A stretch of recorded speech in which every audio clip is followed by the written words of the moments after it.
no surprise that school was different when America was nothing but a bunch of colonies ruled by England. But how did schools get to where they are now? The first schools were mainly founded by missionaries, were largely in New England, but schools were rare in the South.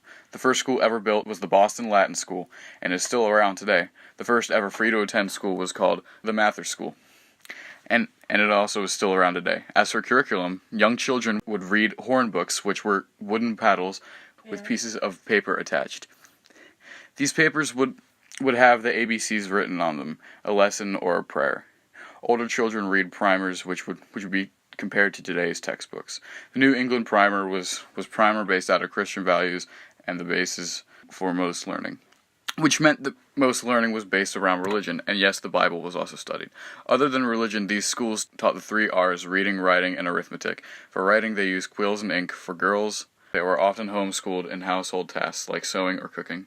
But many children didn't go to school. They had to help their parents around the house and on their farms. And there might not have been a school close enough for them to get to school, especially in the South where schools were scarce. And some free-to-attend schools could only run for a few months due to lack of financial support. These problems were brought to attention by many. The start of the educational reform. Horace Mann is often called the father of public education. This is because he was a big part of the educational reform. Horace Mann wanted to change many things. He thought that school should be paid for by the public, that school teaching should be separate from religion, and that teachers should be trained professionals. He published a bi-weekly journal called the Common School Journal, where he talked about these ideas. The Common School movement, in general, is what kicked the start of the education we see today. It pushed that every town had at least one school, and those who didn't send their children were fined. As of 1852, when school was finally made mandatory up until the age of 16. The Civil War era saw the country split in half. 11 states had left the Union, formed the Confederacy. But during all of this, schooling was still occurring. But it was different for each side of the war. Schooling was more common in the North. Many of the common one-room schools houses were. The mid-1800s saw the rise of private academies and boarding schools, especially in the North.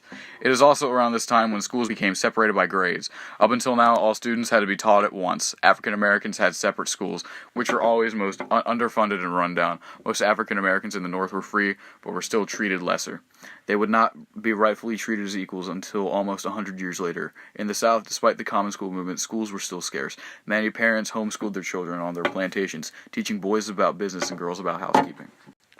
Or plantation owners would collaborate with other plantation owners and would hire tutors to teach all their children together. The Confederacy published their own textbooks and primers because they didn't want to use books from the Union. Some parents would send their children off to boarding schools. In the Confederacy, it was illegal for slaves to know how to read or write. But then there were secret schools for slaves littered around the South.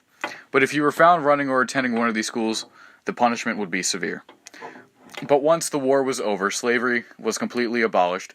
The Freedmen's Bureau opened and thousands of schools for African Americans, but Jim Crow laws would keep the schools separate for years to come.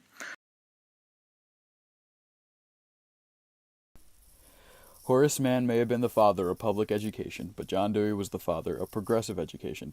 Dewey was a firm believer that a student-centered curriculum, as seen in many of his books, for example, his book The School and Society, and that was what progressive education was about. Student-driven education was that occurred through doing. And in the 1920s, while education was changing, soldiers were coming home from World War I and back to their families. Tons of babies were being born because of this. And so more schools were needed for the booming population. More and more were deciding to go out to college during this decade as well. It is here we see the emergence of modern schooling.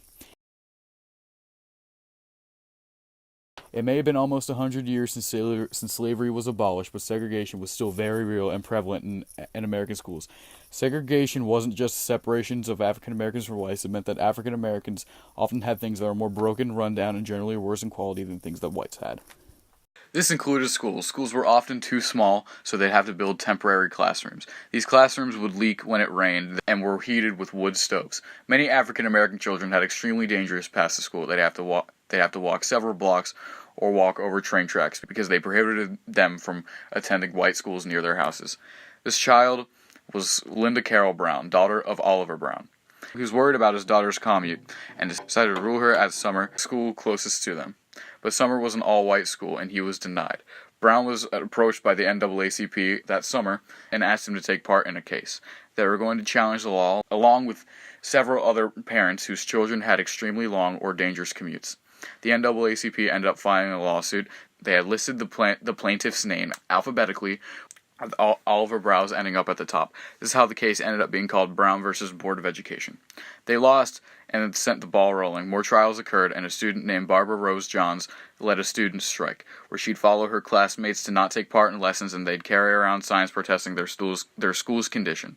After all this, it was finally announced on May 17, 1954, nearly 3 years since the Brown versus Board Education case, segregation in schools was unconstitutional.